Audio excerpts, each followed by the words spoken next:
I'm here in the middle of nowhere to tell you all about Fuerteventura's 3 airports.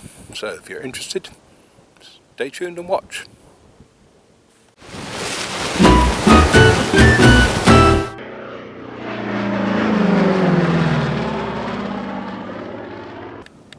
This was the site of the first airfield here. It was built in 1942 as a military airfield. That's the village of Tefia there, and it's an amazing place for an airfield really, because it's virtually surrounded by hills, which must have made some landings pretty tricky here, particularly if it was cloudy, and in those days they had no radio aids or anything like that. But the reason they chose this apparently is because it's so far inland that it was immune from naval guns, naval bombardment. Anyway, in 1950 it opened for civilian traffic, and that was only until 1951 when they built the second airport, Los Estancos. But this carried on as a military base here. I mean, there was no runway as such, they just cleared all of the stones. But it closed in 1973 because 13 soldiers died. They were sent up in an aircraft. They were parachuted on a training mission, and it was far too windy. And 13 of them died, and many were injured. And this is a memorial to them. So this is actually the only thing left of the airfield, if you can call it that.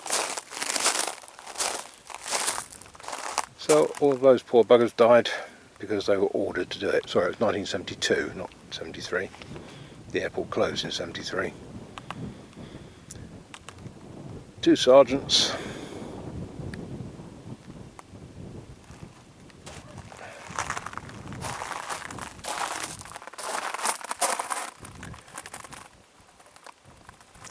So, on to airport number 2.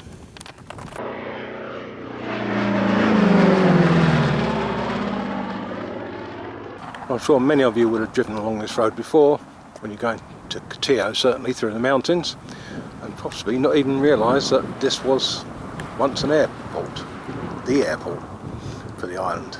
The runway used to run across here, and this is the building you might recognise. This was the old terminal building, which is right by the road. The airport was called Los Estancos. It opened in 1951 and it closed in 1969 when the new airport opened.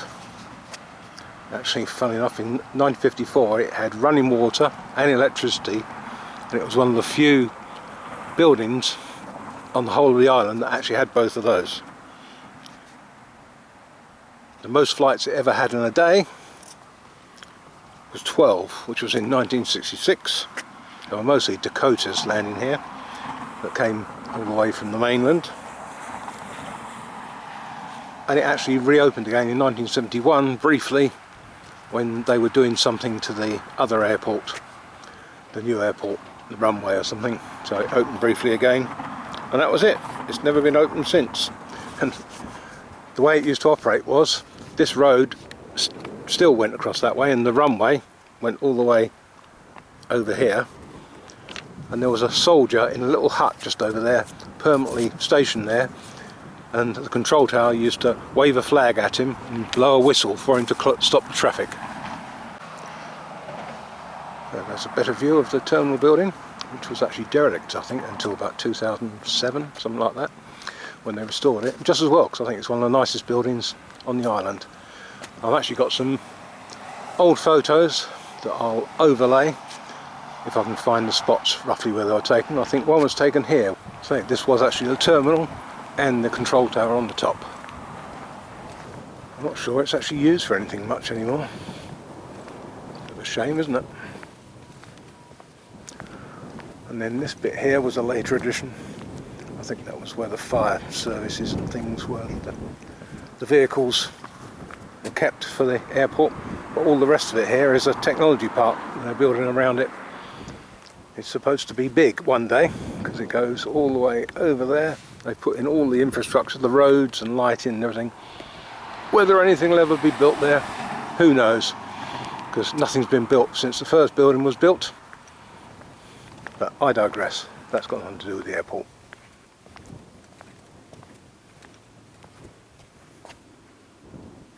Yeah, what an attractive building. They knew how to build them in those days. Not like the concrete, ugly control towers of today. Now I know I've got a picture of a Spanair DC-3 Dakota landing from roughly this spot, so I'll transpose the picture now.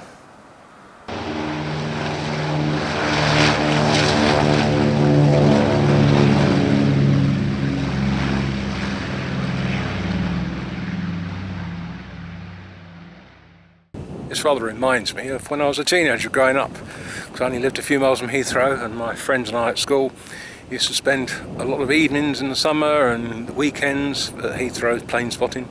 And in those days we could be right by the runway.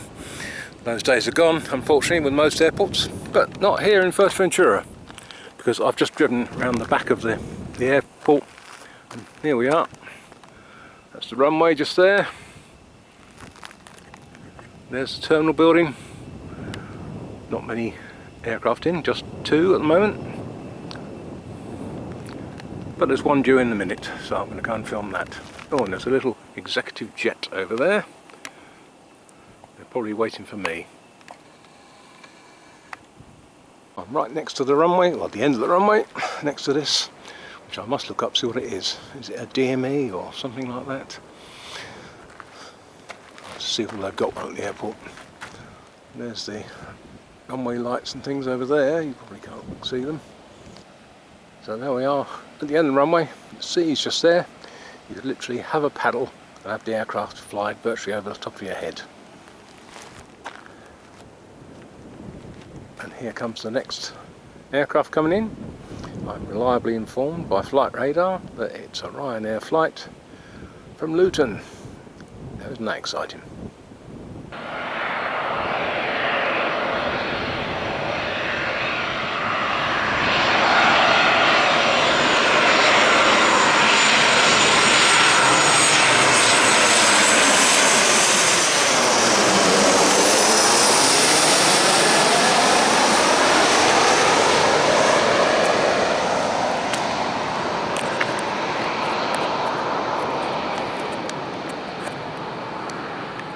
Just getting landing, let's zoom in a bit.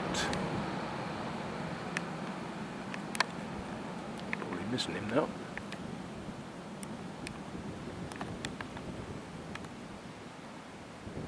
Touchdown. Well, this is the airport terminal building.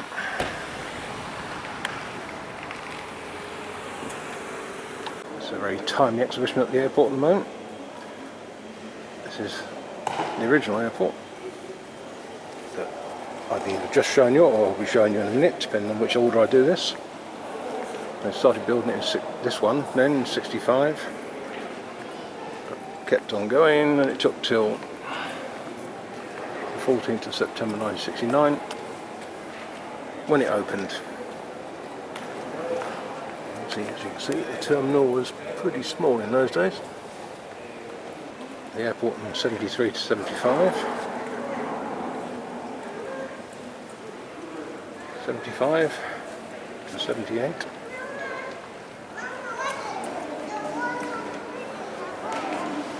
'78 to 1980.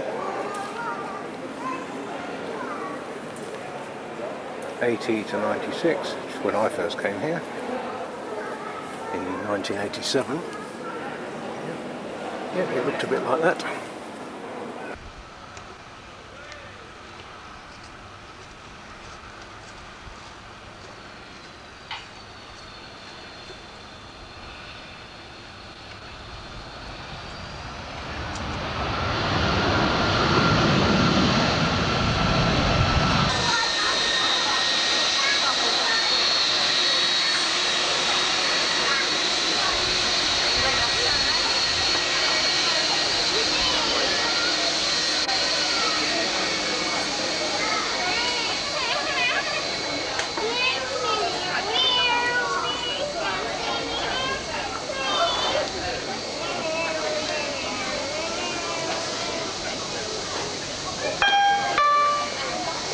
Atención, por favor, el señor Rafael.